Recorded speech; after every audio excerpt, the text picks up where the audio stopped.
দিনার প্রাণে আমি চেয়ে থাকি, তোমার দিদার কবে পাবো আমি।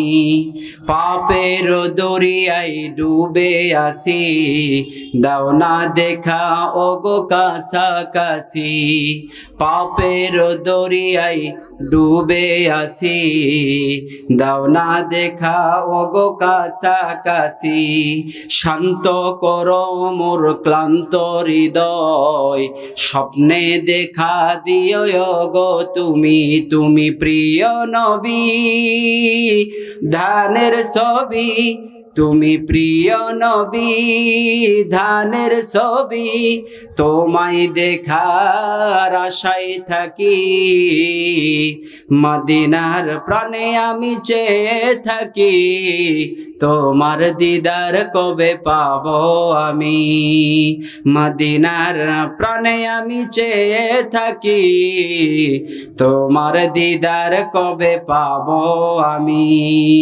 লিল্লাহি তাকবীর। আল্লাহ নবী সাল্লাল্লাহু আলাইহি ওয়াসাল্লাম তিনি বলেছেন, ও দুনিয়ার মানুষ, তোমরা যখন থেকে কোরআন শোনার জন্য প্রস্তুতি গ্রহণ করো, তোমরা নিজেরাই মনে রেখো তোমার আত্মার জন্য সেটি খাদ্য হয়ে যায়। সম্মানিত মাশরুল হাজিরিন, কোরআন শুনতে শুনতে কোনো পাপিষ্ট মানুষও যদি আল্লাহর কাছে দোয়া করে, আল্লাহ ওগো আমাদের প্রভু, ওগো আমাদের সৃষ্টিকর্তা, আমি দুনিয়াতে জীবনে যত পাপ করেছি, পাপের কারণে আমাকে শাস্তি না দিয়ে আমাকে যদি আজকে কোরআনের ময়দান থেকে আপনি নিষ্পাপ করে তুলে দিতে পারেন, তবে আমি কসম করে বলছি গো আল্লাহ, জীবনে আর কোনোদিন পাপ করব না। সম্মানিত মাশরুল হাজিরিন, আল্লাহ যদি আপনার দোয়া না কবুল করেন তাহলে কোরআন মিথ্যা হয়ে যাবে। আল্লাহ যদি আপনার দোয়া না করে হাদিস মিথ্যা হয়ে যাবে, কারণ আল্লাহ মহান আল্লাহ রাব্বুল আলামিন শয়তানের দোয়াও কবুল করেছেন। পড়েন সুবহানাল্লাহ। সম্মানিত হাজিরিন, ইবলিস শয়তানকে যখন বলা হলো, রে ইবলিস তুমি আদমকে সেজদা করো, ইবলিস যখন বলল, আল্লাহ গো আমি আদমকে সেজদা করতে পারবো না, তখন মহান আল্লাহ রাব্বুল আলামিন তাকে কাফের হিসাবে ঘোষণা করে দিল। ওগো ইবলিস, শুধু তাই নয়, তোমার সমস্ত সন্তান সহ তুমি জাহান্নামের মধ্যে প্রবেশ করবে। আল্লাহ যখন ইবলিসকে এই কথাটি বলল, ইবলিস বলল, আল্লাহ গো আমি আপনার কাছে ফরিয়াদ করি, আমি আপনার কাছে দোয়া করি, আমি মাত্র কয়েকটি জিনিস আপনার কাছে চাই, আপনি কি আমার দোয়া কবুল করবেন? বলছে, কি চাও বলো। তখন ইবলিস শয়তান বলছে, আল্লাহ গো আমি মানুষের শিরায় শিরায় ঢুকতে চাই, আমি মানুষের চিন্তা শক্তির মধ্যে ঢুকতে চাই, আমি মানুষের ব্রেন শক্তির মধ্যে ঢুকতে চাই, আমি মানুষের রক্তের শক্তির মধ্যে ঢুকতে চাই, ঢুকিয়ে আমি মানুষের চিন্তা ভাবনাগুলো পরিবর্তন করে দিতে চাই। আমি মানুষ যখন ভালো কাজ করার জন্য একত্রিত হবে সেটাকে ভঙ্গ করে দিতে চাই। আল্লাহ গো আমার এই দোয়াটা কবুল করো। সঙ্গে সঙ্গে মহান আল্লাহ রাব্বুল আলামিন ইবলিসের দোয়াটা কবুল করে নিয়েছেন। এখনো বলেন তো, আমরা পাপিষ্ট ব্যক্তি, আমরা যদি একত্রিত হয়ে বসে থেকে পবিত্র কোরআন এবং হাদিসের আলোচনাগুলো শুনতে শুনতে যখন আমাদের মনটা নরম হয়ে যাবে, আল্লাহ নবী সাল্লাল্লাহু আলাইহি সাল্লাম তিনি বলেছেন, ও দুনিয়ার মানুষ, তোমরা যদি জান্নাতি মানুষ দেখতে চাও তবে ওই সকল মানুষের দিকে তাকায়া থাকো, ওই সকল মানুষের দিকে তাকায়া থাকো যার কোরআন শুনে চোখে পানি চলে আসে, জাহান্নামের বর্ণনা শুনলে যার চোখে পানি চলে আসে, যার জান্নাতের কথা শুনলে একটু আগ্রহ জাগে, যার জান্নাতের কথা শুনলে দুনিয়াকে তুচ্ছ মনে হয়, যার দুনিয়ার কথা শুনলে, যার কোরআনের কথা শুনলে দুনিয়াকে দুনিয়াই মনে হয় না, যার কোরআনের কথা শুনলে পরিবারকে তুচ্ছ মনে হয়, ছেলে সন্তানগুলোকে তুচ্ছ মনে হয়।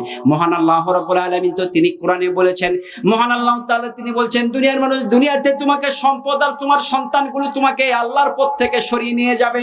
তখন আল্লাহ নবী সাল্লাল্লাহু আলাইহি সাল্লাম সাহাবীদের সামনে এই বক্তব্যগুলো পেশ করার সময় তিনি বলেছেন, ও আমার উম্মতেরা, তোমাদের পায়ে ধরে বলি, যখন কোরআনের আলোচনা, জান্নাতের আলোচনা, জাহান্নামের আলোচনা তোমাদের সামনে তুলে ধরা হয়, তোমরা মনোযোগ সহকারে শোনো, কারণ তোমাদের আত্মার খাদ্য হিসাবে মহান আল্লাহ রাব্বুল আলামিন তোমাদের জান্নাতের খাদ্য হিসাবে আবার কবুল করে না। আর যদি কোনো মানুষ মনে করে যে আমি কোরআনের পথে যাব না, কোরআনের কথা শুনবো না, তবে আল্লাহ বলছেন, দুনিয়ার মানুষ, তুমি যখন কবরের মধ্যে চলে আসবে তখন তোমার খবর আছে। তখন তোমার খবর আছে। ও দুনিয়ার মানুষ, তোমরা কি জানো, তোমরা কি জানো? শুধু তাই নয়, এই জন্য মহান আল্লাহ রাব্বুল আলামিন সমস্ত মানুষগুলোকে ডেকে ডেকে বলেন, ও দুনিয়ার মানুষ, তোমরা কবরকে এমন ভাবে ভয় করো যে কবরে কোনো বাতি নাই, কোনো সঙ্গী নাই। সম্মানিত মাশাআল্লাহ হাজিরিন, কবর হবে এমন একটি অন্ধকার কবর হবে এমন একটি অন্ধকার। কবরের চিৎকারগুলো যদি মানুষ শোনে, কবরের চিৎকারগুলো যদি মানুষ শুনতে পেত, তবে যে মানুষের কানে যাইতো সেই মানুষ সঙ্গে সঙ্গে অজ্ঞান হয়ে যেত। এমন ভাবে অজ্ঞান হয়ে যেত, কিয়ামত চলে আসবে, তার জ্ঞান আর ফিরবে, তার আর জ্ঞান কোনোদিন ফিরবে না। কবর এমন একটি জায়গা, আল্লাহ নবী সাল্লাল্লাহু আলাইহি ওয়াসাল্লাম তিনি বলেছেন, ও দুনিয়ার মানুষ, যারা কবরকে ভয় করে, যারা হচ্ছে জাহান্নামকে ভয় করে, আল্লাহর পথে আসার একটু চিন্তা করে, সঙ্গে সঙ্গে মহান আল্লাহ রাব্বুল আলামিন ওই সকল ব্যক্তিকে মহান আল্লাহ তাআলা হেদায়েত দান করে থাকে। কবরে খবর আছে, ভুইলা যাইও না। আসো তুমি পাঁচতলায়, যাইতে হবে গাছতলায়।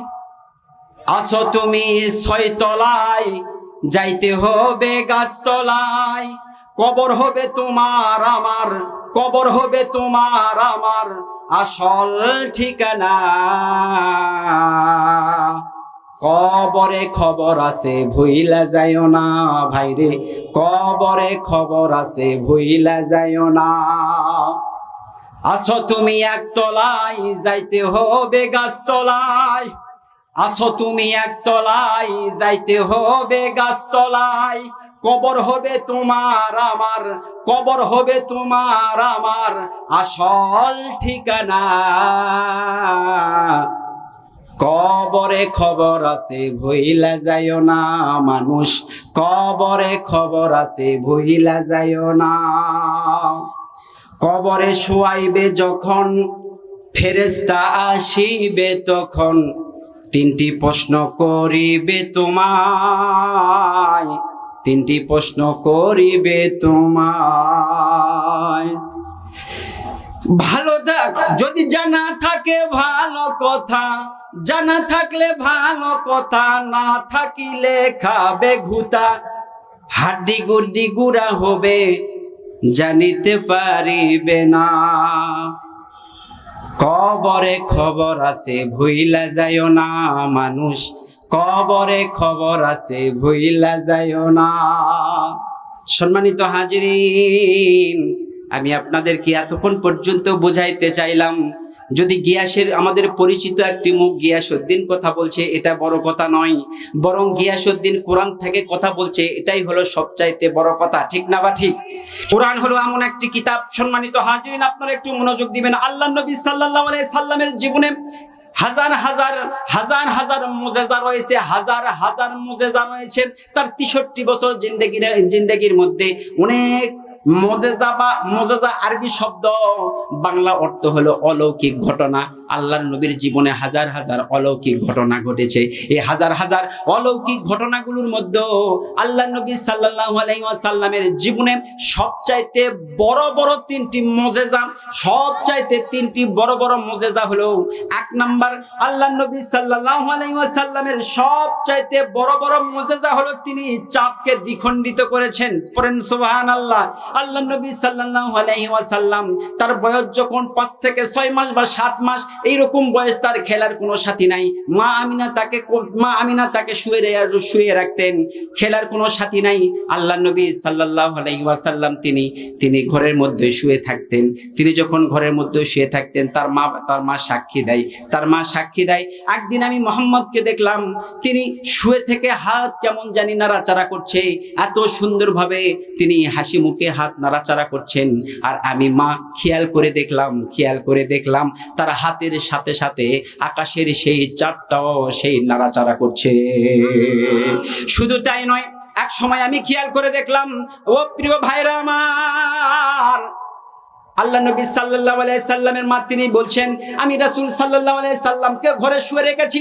এমতো অবস্থায় ঘরে গেলাম, ঘরে যাওয়ার সময় দেখলাম আল্লাহ নবী সাল্লাল্লাহু আলাইহি ওয়াসাল্লাম সেই শিশুকালেই তিনি আঙ্গুলটা নাড়াচাড়া করছে আর কেমন জানি সুন্দর করে একটি করে হাসি দিচ্ছে। তিনি হাসতেছেন, আমি খেয়াল করে দেখলাম চাপটা তো নড়ছে।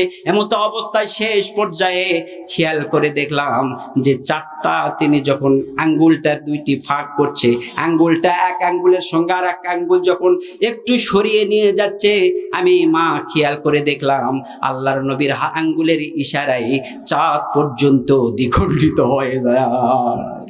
সম্মানিত হাজিরিন, আল্লাহ নবী সাল্লাল্লাহু আলাইহি সাল্লামের জীবনে বড় বড় তিনটি মুজিজা। তার এক নাম্বার মুজিজা হলো তিনি চাঁদকে দ্বিখণ্ডিত করেছেন। সবচাইতে বড় বড় মুজিজাগুলোর মধ্যে হলো একটি এই চাঁদকে দ্বিখণ্ডিত করা। দ্বিতীয় নাম্বার আল্লাহ নবী সাল্লাল্লাহু আলাইহি ওয়াসাল্লামের সবচাইতে বড় বড় মুজিজাগুলোর মধ্যে হলো দ্বিতীয় নাম্বার আল্লাহ নবী সাল্লাল্লাহু আলাইহি ওয়াসাল্লামকে মহান আল্লাহ রাব্বুল আলামিন তিনি আসমানে হযরত মুহাম্মদ সাল্লাল্লাহু আলাইহি ওয়াসাল্লামের সাথে দেখা করেছেন। তার মানে এক কথায় যদি বলি তাহলে মেরাজ, অর্থাৎ আল্লাহ নবী সাল্লাল্লাহু আলাইহি সাল্লাম তিনি মেরাজে গিয়েছেন বা মেরাজ করেছেন। তিনি উর্দু আকাশে উঠেছেন, আল্লাহর সঙ্গে কথা বলেছেন। এটা হলো আল্লাহর নবী সাল্লাল্লাহু আলাইহি ওয়াসাল্লামের বড় বড় তিনটি মুজিজার মধ্যে হলো দ্বিতীয় নাম্বার। এ সম্পর্কে পবিত্র কোরআনে মহান আল্লাহ রাব্বুল আলামিন বলছেন, সুবহানাল্লাযী আসরা বিআবদিহি লাইলাম মিনাল মাসজিদিল হারামি ইলাল মাসজিদিল আকসাল্লাযী বারাকনা হাওলাহু লিনুরিয়াহু মিন আয়াতিনা ইন্নাহু হুয়াস সামিউল বাসীর। লিল্লাহি তাকবীর। সম্মানিত হাজিরিন, রাসূল সাল্লাল্লাহু আলাইহি সাল্লামের জীবনের সবচাইতে বড় বড় তিনটি মুজিজা নিয়ে কথা বলছিলাম। তার এক নাম্বার মুজিজা হলো তিনি চাঁদকে দ্বিখণ্ডিত করেছেন। দ্বিতীয় নাম্বার মুজিজা হলো তিনি মেরাজে গিয়েছেন। অন্যান্য কোন নবী এবং রাসূলের যা জীবনে ঘটে নাই, হযরত আদম আলাইহিস সালাতু ওয়াস সালামের যদি জীবনী আমরা পড়ি, আদম আলাইহিস সালাতু ওয়াস সালামের সঙ্গে আল্লাহ কথা বলেছেন জান্নাতের মধ্যে। আদম আলাইহিস সালাতু ওয়াস সালাম জান্নাতের মধ্যে আছে, আর আল্লাহ সেখান থেকে আদম আলাইহিস সালাতু ওয়াস সালামের সাথে কথা বলেছেন। এরপরে যদি হযরত ইব্রাহিম আলাইহিস সালাতু ওয়াস সালামের জীবনী খুলি, সেখানে লেখা আছে স্পষ্ট করে, মহান আল্লাহ রাব্বুল আলামিন আরশে আজিম থেকে হযরত ইব্রাহিম আলাইহিস সালাতু ওয়াস সালামের মরুভূমিতে হযরত ইব্রাহিম আলাইহিস সালাতু ওয়াস সালাম হাঁটাহাঁটি করেন। এমতো অবস্থায় আল্লাহ তার সঙ্গে কথা বলেন। জান্নাতের মধ্যে আদম আলাইহিস সালাতু ওয়াস সালাম থাকেন, সেখানে আল্লাহ কথা বলেন। মুসা আলাইহিস সালাতু ওয়াস সালামের জীবনী খুললে পাওয়া যায়, মুসা আলাইহিস সালাতু ওয়াস সালামের সঙ্গে আল্লাহ কথা বলেছেন তুর পাহাড়ে। অর্থাৎ আমি আপনাদেরকে বুঝাইতে চাইলাম, মহান আল্লাহ রাব্বুল আলামিন এক এক নবীর সঙ্গে এক এক জায়গায় কথা বলেছেন। কিন্তু আপনার নবী, আমার নবী জনাবে মুহাম্মদুর রাসূলুল্লাহ সাল্লাল্লাহু আলাইহি ওয়াসাল্লামের সঙ্গে আল্লাহ কথা বলেছেন তার নিজ ভাষায়। সুবহানাল্লাহ পড়বেন না? আদম আলাইহিস সালাতু ওয়াস সালামের সঙ্গে আল্লাহ কথা বলেছেন জান্নাতে। সব নবীদের সঙ্গে আল্লাহ কথা বলেছেন, কিন্তু খুব দূরে দূরে। কোথায় সেই আল্লাহর আরশে আজিম আর কোথায় সেই জান্নাত? কোথায় আল্লাহ আর কোথায় সেই দুনিয়ার মধ্যে মরুভূমি? সেই মরুভূমির মধ্যে ইব্রাহিম আলাইহিস সালাতু ওয়াস সালামের সঙ্গে আল্লাহ কথা বলেছেন। কোথায় সেই তুর পাহাড় আর কোথায় আরশে আজিম? আল্লাহ মুসা আলাইহিস সালাতু ওয়াস সালামের সঙ্গে কথা বলেছেন এই তুর পাহাড় আর আরশে আজিমের এত দূরত্বে। কিন্তু আপনার নবী, আমার নবীকে মহান আল্লাহ রাব্বুল আলামিন এত বড় সম্মান দান করলেন জান্নাতের মধ্যে নয়, মরুভূমির মধ্যে নয়, তুর পাহাড়ের মধ্যে নয়, তুর পাহাড়ে নয়। আল্লাহ নবী সাল্লাল্লাহু আলাইহি সাল্লাম যখন অতি কষ্টের মধ্যে দিন কাটাচ্ছিলেন, আল্লাহর মহান আল্লাহ রাব্বুল আলামিন ফেরেশতাদেরকে ঘোষণা করে দিলেন, ও আমার প্রিয়, আমার ফেরেশতারা, আমার নবী, আমার হাবিব এত কষ্টের মধ্যে ইসলাম প্রচার করছেন, কালেমার দাওয়াত দিতে গিয়ে এত কষ্ট সহ্য করছেন।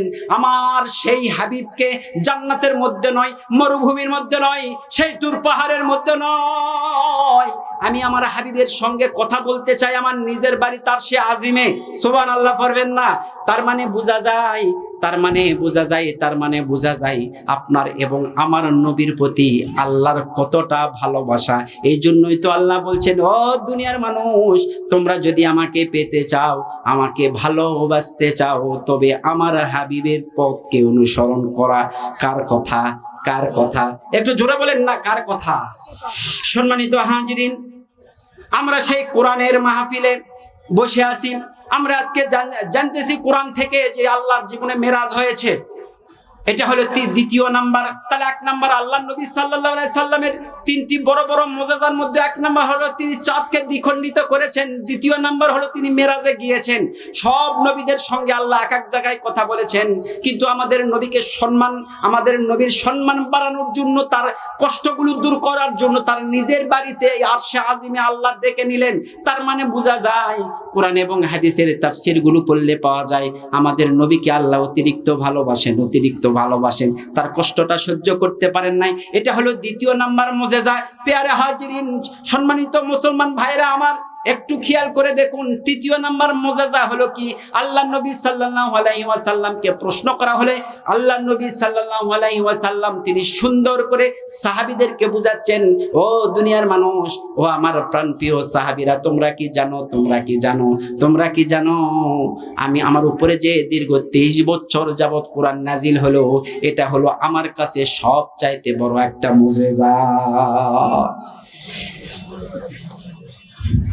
তুমি ছিলে মায়ামিনার নয়ন মনি, উভয় জাহানের ছিলে শিরোমণি। তুমি ছিলে মায়ামিনার নয়ন মনি, উভয় জাহানের ছিল শিরোমণি। তোমারই লাগি ধরা ধন্য হলো রে, তোমারই লাগি ধরা ধন্য হলো রে। আমার মন কাঁদে রে, আমার প্রাণ কাঁদে রে, কোথায় গেলে পাবো প্রিয় নবীজিকে। আমার মন কাঁদে রে, আমার প্রাণ কাঁদে রে, কোথায় গেলে পাবো প্রিয় নবীজিকে। লিল্লাহে তাকবীর। রাস্তা গাড়িগুলা দিছে, এই গ্যারেজের ভিতরে ঢুকে আনবা আর ভিড় করছে, রাস্তা ভিড় হয়ে গেছে। ভাই বারবার বলছি যে আপনারা গাড়িগুলো রাস্তার মধ্যে রাখেন না, ওয়াজের মধ্যে এই ভাইরাস ঢুকে দিয়েন না। ভাই ওখানে এতগুলো মানুষ দাঁড়িয়ে আছে কেন? মানে এরা এখানে বসেছিল, ওখানে যায়, ওখানে আবার উঠে গেছে। কবরেতে আগুন পাবি, বিড়ি পাবি না। ওনাকে বিড়ি খাওয়ার জন্য উঠে গেল, আমি নিজে চোখে দেখছি।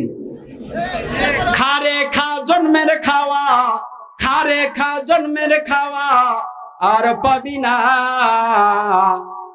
কবরেতে আগুন পাবি, বিড়ি পাবি না। যাও বিড়ি খাওয়া, চল যান। সম্মানিত মাশাআল্লাহ হাজিরিন, আমি আপনাদেরকে বোঝানোর চেষ্টা করলাম আল্লাহ নবী সাল্লাল্লাহু আলাইহি ওয়াসাল্লামের সবচাইতে বড় বড় তিনটি মুজিজা। এক নাম্বার মুজিজা হলো তিনি চাঁদকে দ্বিখণ্ডিত করেছেন। দ্বিতীয় নাম্বার হলো তিনি মেরাজ করেছেন, এটা হলো দ্বিতীয় নাম্বার। তৃতীয় নাম্বার হলো অপবিত্র আল কোরআন। আল্লাহ নবী সাল্লাল্লাহু আলাইহি ওয়াসাল্লাম তিনি নিজেই সাহাবীদেরকে বললেন, ও আমার প্রাণপ্রিয় সাহাবীরা, তোমরা কি জানো দীর্ঘ 23 বছর যাবত এই কোরআন যখন নাজিল হয়, তখন এই কোরআনের প্রতিটি আয়াত আমি মানুষের কাছে পৌঁছে দেওয়ার জন্য চেষ্টা করেছি। একজন সাহাবী আল্লাহ নবী সাল্লাল্লাহু আলাইহি ওয়াসাল্লামকে বলছেন, ইয়া রাসূলুল্লাহ, ইয়া হাবিবাল্লাহ, আপনি কি একটি জিনিস খেয়াল করেছেন? আল্লাহ নবী সাল্লাল্লাহু আলাইহি ওয়াসাল্লাম তিনি বলছেন, সেই জিনিসটা হলো কি, দয়া করে একটু বলো। একজন সাহাবী বললেন, ইয়া রাসূলুল্লাহ, ইয়া হাবিবাল্লাহ, আপনাকে দেখতে একদম বৃদ্ধ মানুষের মতো এখন লাগে, আপনি কি খেয়াল করেছেন? আল্লাহ নবী সাল্লাল্লাহু আলাইহি ওয়াসাল্লাম দু চোখের পানি ছেড়ে দিলেন। দু চোখের পানি ছেড়ে দিয়ে ওই সাহাবীকে বললেন, ও আমার প্রাণপ্রিয় সাহাবী, তুমি সত্যিই বলেছ, আমি আসলে সূরাতুন নাবা এই আখেরাতের কথাগুলো, কিয়ামতের কথাগুলো, জান্নাত এবং জাহান্নামের কথাগুলো মানুষের কাছে পৌঁছে দিতে দিতে আসলে সত্যি আমি হয়তো বিদ্ধ হয়ে যাচ্ছি। সম্মানিত হাজিরিন, আল্লাহ নবী সাল্লাল্লাহু আলাইহি সাল্লাম দীর্ঘ 12 বছর থেকে কালেমার দাওয়াত দিচ্ছেন। মক্কার জমিনে দীর্ঘ 12 বছর থেকে দাওয়াত দিচ্ছেন। দাওয়াত দেওয়ার পরেও মানুষ মাত্র 1-2 মাত্র ইসলাম ধর্মের মধ্যে চলে এসেছেন। পেয়ারে হাজিরিন, আজকে একজন ব্যক্তি যখন ওয়াজ করার জন্য আসতেছিলাম, তখন বলতেছে, হুজুর ও গিয়াস ভাই, বলছে, আমি বলছি কি ভাই বলেন। বলছে, আপনার সাথে সামান্য 1 মিনিটের একটা গল্প করব। আমি বলছি বলেন, কি বলবেন?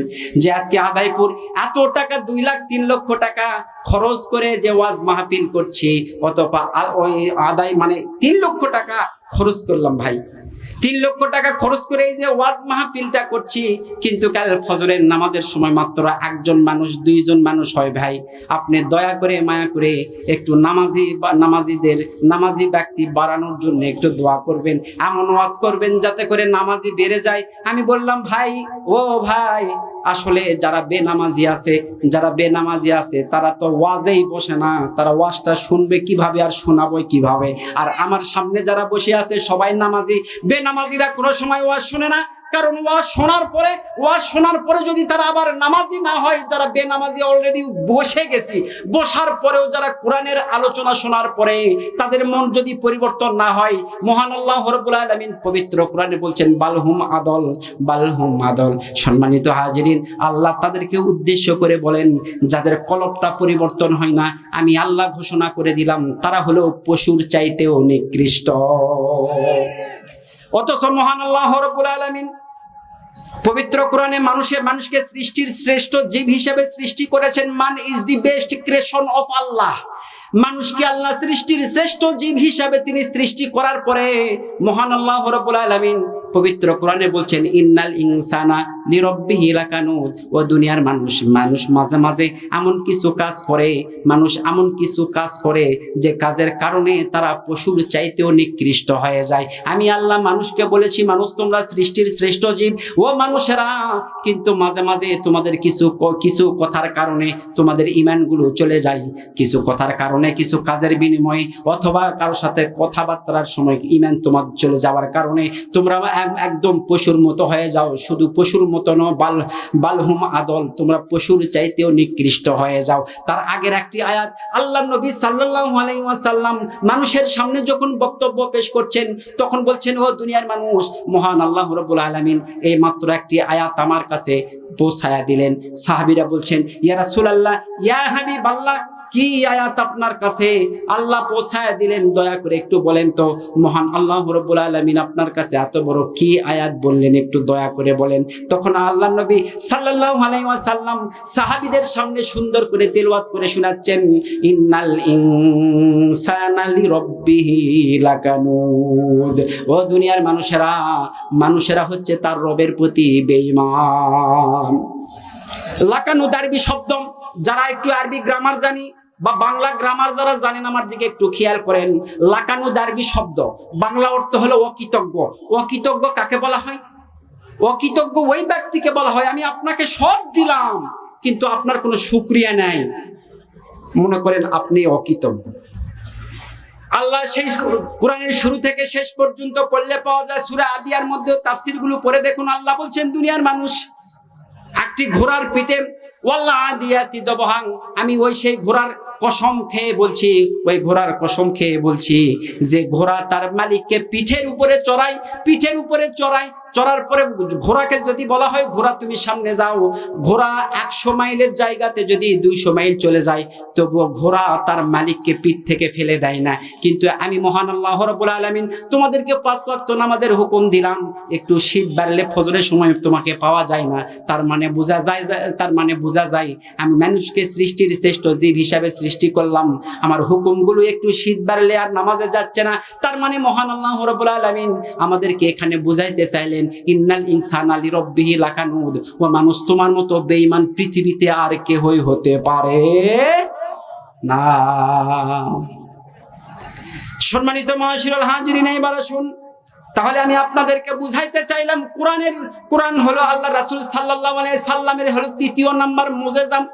কোরআন এমন একটি কিতাব, মহান আল্লাহ রাব্বুল আলামিন এই কোরআন নাজিল করে মানুষদেরকে জানাই দিলেন, ও মানুষেরা, তিবিয়ানাল লিকুল্লি, এমন পৃথিবীর জমিনে কুল্লি কুল্লু বা কুল্লি শব্দের অর্থ এমন একটি শব্দ, পৃথিবীতে এমন কোনো সাবজেক্ট নাই, পৃথিবীর জমিনে এমন কোনো বিষয় নাই যে বিষয় আমি আল্লাহ কোরআনের মধ্যে তুলে দেইনি।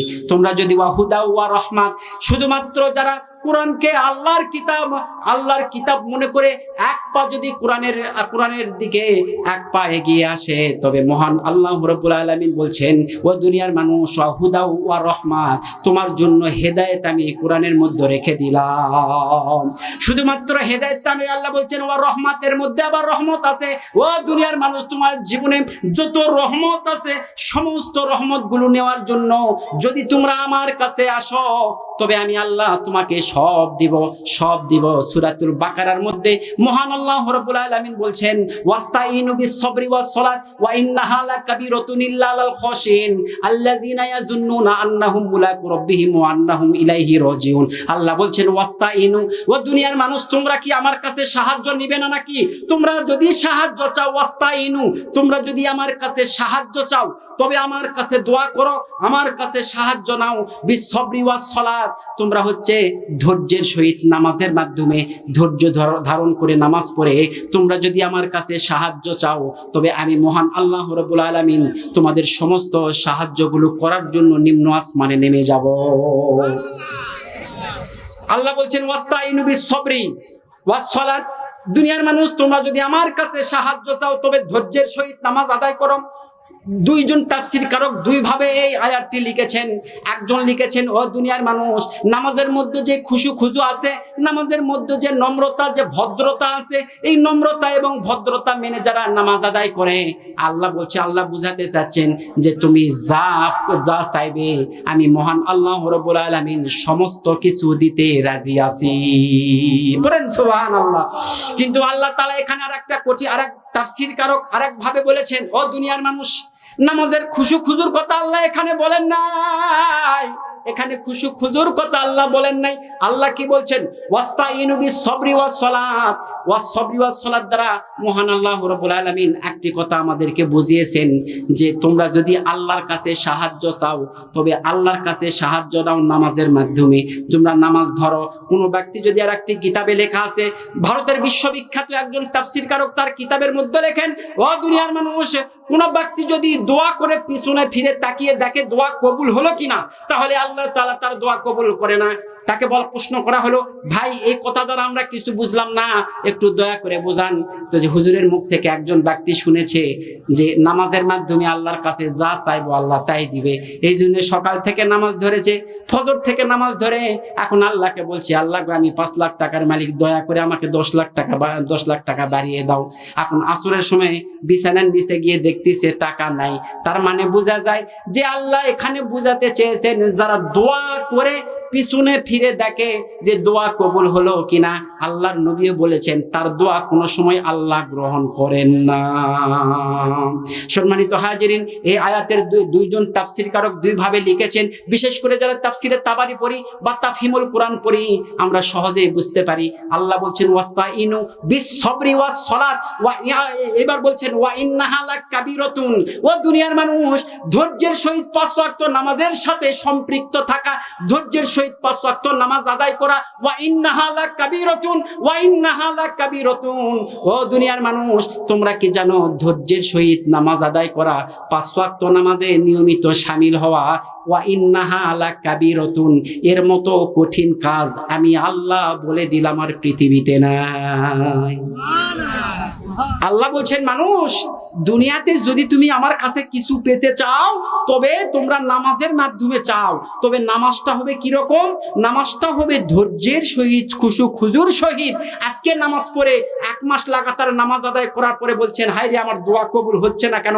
আল্লাহর নবী বলছেন, তোমার মতো বান্দার আর উম্মতের দরকার আমার নবীরও নাই, আল্লাহরও নাই। সম্মানিত হাজিরিন, আমি আপনাদেরকে বুঝাইতে চাইলাম, আল্লাহ বলছেন দুনিয়ার মানুষ, তোমরা যদি আমার কাছে চাও তাহলে আমি আল্লাহ সব কিছু দিব। নিয়মিত নামাজে শামিল হও, নিয়মিত শামিল হও। আর নিয়মিত তোমরা যারা শামিল হতে পারবে না, আমি আল্লাহ আগেই বলে দিলাম, তোমরা শুনে রাখো, শুনে রাখো। ইন্নাহা আলা কাবিরতুন, এই নিয়মিত নামাজ আদায় করা, নিয়মিত নামাজ আদায় করা কাবিরতুন, বিশাল বড় একটা কঠিন কাজ, বিশাল বড় কঠিন কাজ। সম্মানিত হাজিরিন, এবার আল্লাহ তাআলা দ্বিতীয় নম্বর আয়াতে বলছেন ইল্লা আলাল খাশিন। পড়েন সুবহানাল্লাহ, আরো চিৎকার দিয়ে পড়েন না সুবহানাল্লাহ। আর এর ব্যাখ্যা বলছি, এই ব্যাখ্যার হিসাব করে আপনাদের সুবহানাল্লাহর মিল খায়নি, পড়েন না সুবহানাল্লাহ। এবার মহান আল্লাহ তাআলা বলছেন দুনিয়ার মানুষ যারা নামাজের মাধ্যমে আমার কাছে চাই, আমার কাছে যে কোনো সাহায্য চাই, ওয়া ইন্নাহা লাকাবিরাতুন, আল্লাহ বলছেন ইল্লা আলাল খাশিন, কিন্তু যার স্রষ্টার প্রতি যার ভয় আছে, আখিরাতের যার ভয় আছে, বারজাক জীবনের যার ভয় আছে, জান্নাতের যার ভয় আছে, আখিরাত জীবনে অর্থাৎ জাহান্নামের আগুনের যার ভয় আছে, আল্লাহ মহান আল্লাহ তাআলা বুঝাতে চাচ্ছেন ইল্লা আলাল খাশিন, তাদের আবার 5 ওয়াক্ত নামাজ নিয়মিত পড়া কোনো ব্যাপারই নয়, কোনো ব্যাপারই নয়। এই জন্য আল্লাহ বলছেন দুনিয়ার মানুষ যাদের আল্লাহর ভয় যার অন্তরে 100 ডিগ্রিতে কাজ করে, তাদের কোনো ভয় নাই, তারা নিয়মিত নামাজ আদায় করতে পারে, তারা যে দোয়া করে সেই দোয়া আমি আল্লাহ কবুল করে নেই। এই জন্য মহান আল্লাহ তাআলা বলছেন দুনিয়ার মানুষ সর্বপ্রথমে তাহলে তোমাদের সব দোয়াগুলো যদি আমার কাছে কবুল করাতে চাও, আর একটি জিনিস করো, ওয়াত্তাকু ইয়াউমান, ওয়াত্তাকু ইয়াউমান। পরবর্তী আয়াতে আল্লাহ তাআলা বলছেন ওয়াত্তাকু ইয়াউমান। সম্মানিত হাজিরিন, আমরা যখন কোরআনের তাফসীরগুলো ধারাবাহিকভাবে নিয়মিত পড়তে থাকি, তখন আমরা দেখতে থাকি ওয়াত্তাকুল্লাহ, ওয়াত্তাকুল্লাহ শব্দটি বারবার আসে। এই ওয়াত্তাকুল্লাহ শব্দের আবিধানি করতে হলো তোমরা আল্লাহকে ভয় করো। আর এই আল্লাহকে ভয় করার কথা যখনই আল্লাহ বলেছেন, মাঝে মাঝে আল্লাহ বলেছেন ওয়াত্তাকু ইয়াউমান, তোমরা যেমন আল্লাহকে ভয় করো, ওয়াত্তাকু ইয়াউমান, তোমরা আবার সেই দিনকে ভয় করো। কোন দিন? আল্লাহর নবীকে প্রশ্ন করা হলো, ইয়া রাসূলুল্লাহ, ইয়া হাবিবাল্লাহ, ওয়াত্তাকু ইয়াউমান শব্দ দ্বারা মহান আল্লাহ রাব্বুল আলামিন কোন দিনকে ভয় করার কথা বলছেন, দয়া করে যদি একটু জানাতেন। তখন আল্লাহর নবী সাল্লাল্লাহু আলাইহি ওয়াসাল্লাম তার নিজের সাহাবীদেরকে বলছেন, ও আমার সাহাবীরা, মহান আল্লাহ রাব্বুল আলামিন ওয়াত্তাকু ইয়াউমান দ্বারা বুঝিয়েছেন সেই কিয়ামতের ময়দানকে। আল্লাহ বলছেন ওয়াত্তাকুল্লাহ, যতবার বলেছেন আল্লাহ বলছেন ওয়াত্তাকু ইয়াউমান, তোমরা সেই কিয়ামতের দিনকে ভয় করো, সেই কিয়ামতের দিনকে ভয় করো। ও দুনিয়ার মানুষ, তোমরা কিয়ামতের দিনকে এই জন্যই ভয় করো, এই জন্যই ভয় করো। লা তাজিজি নাফসুন আন নাফসিন, লা তাজিজি, কোনো উপকারে আসবে না। লা তাজিজি নাফসুন আন নাফসিন, ও দুনিয়ার মানুষ, তোমরা সেই কিয়ামতের দিনকে এমন ভাবে ভয় করো, লা তাজিজি নাফসুন আন নাফসিন, ও দুনিয়ার মানুষেরা, সেই কিয়ামতের দিনকে এমন ভাবে গঠন করা হবে, কোনো মানুষ হয়ে কোনো মানুষের উপকার কোনো সময় করতে পারবে না। তোমরা সেই দিনকে ভয় করো। কিন্তু দুনিয়ার মধ্যে যদি আমরা এখন আসি, ভাই আল্লাহর কসম করে বলেন তো, আমি বক্তা যদি এই মুহূর্তে মৃত্যুবরণ করি বা আমার একটা অ্যাক্সিডেন্ট হয়ে যায়, আমার বালিশের নিচে 1 পয়সা নাই, আমার তোষকের নিচে 1 পয়সা নাই, কিন্তু হঠাৎ করে গ্রামবাসীরা আমার খবর পেয়েছে নওগাঁতে হুজুরের হলো অপারেশন হবে, মাত্র 50,000 টাকা লাগবে। সম্মানিত হাজিরিন, আল্লাহর কসম করে বলছি, রাত গভীর হয়ে গেছে, রাত 12টা বেজে গেছে, এই 12টার সময় যদি আমার কাছে 50,000 টাকা না থাকে, আমার পরিবার আমাকে সাহায্য করছে, আমার গ্রামবাসী আমাকে সাহায্য করছে। সম্মানিত হাজিরিন, কিন্তু মহান আল্লাহ তাআলা বলছেন লা তাজজি নাফসুন আন নাফসিন, ও দুনিয়ার মানুষ, ও দুনিয়ার মানুষ, তোমরা কি জানো, তোমরা কিয়ামতের দিনকে এই জন্যই ভয় করো কারণ সেই দিন মানুষ হয়ে কোনো মানুষের উপকারে আসতে পারবে না। যদি ভয় না করো তাহলে আমি আল্লাহ তোমাদেরকে জাহান্নামের মধ্যে দিব। আল্লাহ বলছেন দুনিয়ার মানুষ তার ধৈর্যের মাধ্যমে নামাজ আদায় করো, আমার কাছে যা চাইবে তাই পাবে। তোমরা সেই দিনকে ভয় করো কারণ সেই দিন এমন একটি দিন, সেই কিয়ামতের ময়দান এমন একটি ময়দান, মানুষ হয়ে মানুষকে তোমরা কত সাহায্য করো। আর রাত 12টার সময় আমার স্ত্রীর পেটে হচ্ছে, সিজার করতে হবে, পেটের ব্যথা হয়ে গেছে, 1 লক্ষ টাকা দরকার। ভাইরা আমার, 1 লক্ষ টাকা দরকার। আমার চাচাকে ফোন করে বললাম, চাচা আমার 1 লাখ টাকা লাগবে। চাচা বলছে আমার কাছে তো নাই ভাতিজা। একটু পরে চাচা আবার ফোন করে বলছে, চাচা ভাতিজা আমি একজনের কাছ থেকে 1 লক্ষ টাকা চাইলাম, দিতে চাইলে তুমি যদি নাও তাহলে সেটা নিতে পারো। ওই রাত 12টার সময় তার থেকে বড় উপকার আর কি হতে পারে, ঠিক না বা ঠিক? সম্মানিত হাজিন, আল্লাহ বলছেন দুনিয়ার মানুষ তোমরা কত মানুষকে কত সহযোগিতা করো, কত রকমের সহযোগিতা করো, কিন্তু লা তাজজি নাফসুন আন নাফসিন, সেই সায়াও ও মানুষেরা কিয়ামতের দিন এমন একটি দিন যে দিনে কোনো মানুষ হয়ে কোনো মানুষকে সহযোগিতা আমি আল্লাহ করতে দিব না, আমি আল্লাহ করতে দিব না। এই তো কঠিন কিয়ামতের এই কথাটা শোনার পরেও যাদের অন্তর নড়ে না, যাদের অন্তর মসজিদে আদায়পুর কাল থেকে যদি ফজরের সময় জোহরের সময় এরপরেও যদি আবার মানুষ না হয়, তাহলে বুঝবেন আপনার গ্রামে মানুষ বাস করে না, তারা হচ্ছে পশু, বালহুম আদল। তারা পরিবর্তন না হওয়ার কারণে আল্লাহ বলছেন তারা হচ্ছে কি, তারা হচ্ছে পশুর চাইতেও নিকৃষ্ট। আপনি আমি এই যে এখানে এসে বসেছি, এটা আপনার এবং আমার ইচ্ছা নয়, এটা স্বয়ং আল্লাহর ইচ্ছা। সম্মানিত হাজিরিন, এখনো দোকানপাটে দেখেন কত মানুষ ঘোরাফেরা করছে, এটা আমাদের ইচ্ছা নয়, স্বয়ং আল্লাহর ইচ্ছাই। সম্মানিত হাজিরিন, আমি একটু মাঝে মাঝে সঙ্গীত নিয়ে চর্চা করি। একজন আবার গান গাচ্ছে যে আমারও পরানো যাহা চায় তুমি তাই গো, আমারও পরানো যাহা চায়। আমি মনে করলাম যে শালা আমি তো বদল গাছের মানুষ, এই খারাপ গানগুলাকে, এই শিরকি গানগুলাকে যদি একটু বদল করতে পারি তাহলে বদল গাছি বাড়ি আমার, এটা মানুষকে বলে হয়তো বা একটু বোঝানো পারবো। তখন আমি একটা আবার সঙ্গীত লিখলাম, আল্লাহর পরানো যাহা চায়, লিল্লাহে তাকবীর, আল্লাহর পরানো যাহা চায় আমরা তাই গো, আল্লাহর পরানো যাহা চায় আমরা তাই গো, আল্লাহর পরানো যাহা চায়। আল্লাহ ছাড়া আরে দুনিয়ায় মোর কেহ নাই, কিছুই নাই গো, আল্লাহর পরানো যাহা চায় আমরা তাই গো, আল্লাহর পরানো যাহা চায়। ঠিক না বা ঠিক? সম্মানিত হাজির, যারা কোরআনের ময়দানে বসে আছি, এটা হলো আল্লাহর হুকুমে হয়েছে, আমরা এসেছি। যারা 5 ওয়াক্ত নামাজে যাবে, সেটা আল্লাহ হুকুম না হওয়া পর্যন্ত তারা 5 ওয়াক্ত নামাজে যাবে না। কোরআন এমন একটি কিতাব, সম্মানিত হাজিরিন, ডেনমার্ক নামে একটি দেশ আছে, দয়া করে একটু মনোযোগ দিবেন। ডেনমার্ক নামে একটি দেশ আছে। ডেনমার্কের একজন বিশ্ববিখ্যাত পণ্ডিত, তিনি বিশ্বের সমস্ত দেশে একটি চিঠি পাঠালেন, সমস্ত মিডিয়া জগৎকে তিনি একটি মেসেজ পাঠালেন। মেসেজটা হলো এরকম যে, ও মিডিয়ার ব্যক্তিত্বরা, আপনারা যদি আমার কাছে আসতে পারেন তাহলে গুরুত্বপূর্ণ কিছু তথ্য দিব, যে তথ্যগুলো পৃথিবীর মানুষ যদি জানে তাহলে অবশ্যই তারা লাভবান হয়ে যাবে। বিশ্বের সমস্ত, বাংলাদেশ থেকে শুরু করে বিশ্বের সমস্ত দেশ থেকে সেই ডেনমার্কে একটি করে সাংবাদিক চলে গেল। যাবার পরে সেই মহা পণ্ডিতের সামনে সব সাংবাদিকেরা সামনে খাড়া, আর সেই পিছনে হাজার হাজার মাইক্রোফোন নিয়ে সেই মহাপণ্ডিত তিনি খাড়া হয়ে আছেন। সমস্ত সাংবাদিকগুলো মনে করছেন আমাদেরকে গুরুত্বপূর্ণ কিছু তথ্য এনে দিবেন। গুরুত্বপূর্ণ তথ্য দেওয়ার জন্য আমাদেরকে বিভিন্ন দেশ থেকে ডাকা হয়েছে।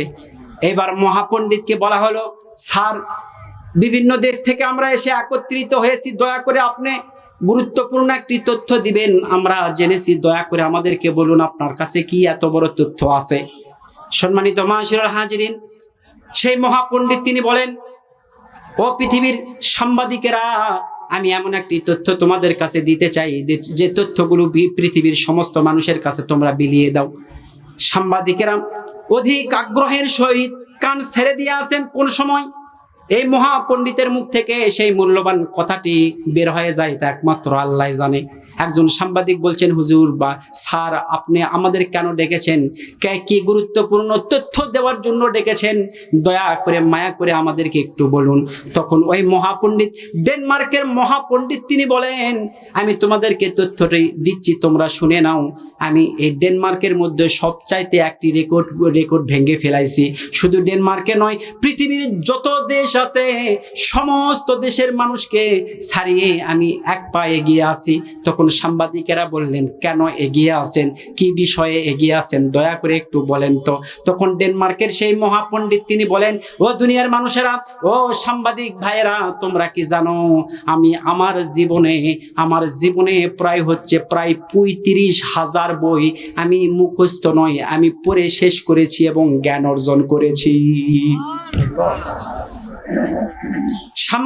সাংবাদিকেরা অবাক হয়ে গেলেন। পৃথিবীর ইতিহাসে তো এমন কোনো কথা নাই, এমন কোনো মানুষের মুখ থেকে এইরকম কথা শোনা যায়নি যিনি একজন মানুষ প্রায় 35,000 বই পুস্তক তিনি পড়ে শেষ করেছেন। তখন একজন সাংবাদিক বলছেন, অস্ট্রেলিয়ান একজন সাংবাদিক বলছেন, স্যার, আপনি যে বইগুলো পড়েছেন সেই বইগুলোর নাম কি আপনার মনে আছে? তখন তিনি বলছেন, ডেনমার্কের মহাপণ্ডিত তিনি বলছেন, আমি তোমাদের জন্য, তোমরা যে প্রশ্নটি করবে আমি জানি এই প্রশ্নটি করার জন্য করবে, উত্তরটি দেওয়ার জন্য আমি যে 35,000 বই আমি অধ্যয়ন করেছি, এই 35,000 বই এর তালিকা একটি রেখে দিয়েছি, তোমরা যাই দেখতে পারো। সমস্ত সাংবাদিকগুলো ক্যামেরা নিয়ে যায় ডেনমার্কের মহাপণ্ডিতের যে পরিদর্শক ঘর আছে এই ঘরের মধ্যে চলে গেলেন। যাওয়ার পরে দেখলেন প্রায় 35,000 বই, তিনি যতগুলো বই পড়েছেন সমস্ত বইয়ের নাম সুন্দর করে উল্লেখ করে দেওয়া আছে। কিন্তু দেখা গেল একজন মুসলিম রাষ্ট্রের একজন সাংবাদিক তাকে প্রশ্ন করলেন, স্যার, আপনার 35,000 বই, আমরা সব বইগুলো 2 দিন 3 দিন 4 দিনে পড়ে শেষ করলাম, শুধু বইয়ের নাম পড়তে 2-4 দিন আমাদের শেষ হয়ে গেল। স্যার, একটু দয়া করে বলেন তো যে 35,000 বই আপনি অধ্যয়ন করেছেন, এই 35,000 বইয়ের মধ্যেও আমি কোনো সময় আমাদের কোরআন নামক কিতাবের নামটা তো দেখলাম না। তো আপনি 35,000 বই পড়ে আপনি কি শিখলেন? দয়া করে একটু বলেন। আর কেন আপনার এই 35,000 বইয়ের মধ্যে আপনার আমাদের এই কোরআন নামক জিনিসটি আপনি পড়েন নাই? একটু দয়া করে বলেন তো। প্রিয় হাজিরিন, প্রিয় ভাইরা আমার, এইবার সেই ডেনমার্কের মহাপণ্ডিত তিনি বলেন, ও সাংবাদিক ভাইরা, আমি 35,000 বই পড়েছি, জ্ঞান অর্জন করেছি। আর আমি জানি যদি আমি কোরআন পড়তে শুরু করে দেই, কোরআনে শুধুমাত্র জঙ্গিবাদ আর কোরআনে শুধুমাত্র মারামারি হানাহানির কথা ছাড়া আর কিছুই পাবো না। এই জন্য আমি কোরআনটাকে আমার 35,000 বইয়ের মধ্যে ধরি নাই। তার মানে 35,000 বই পড়েছি কিন্তু কোরআনটা আমি পড়ি নাই, জঙ্গি হয়ে যাব তাই।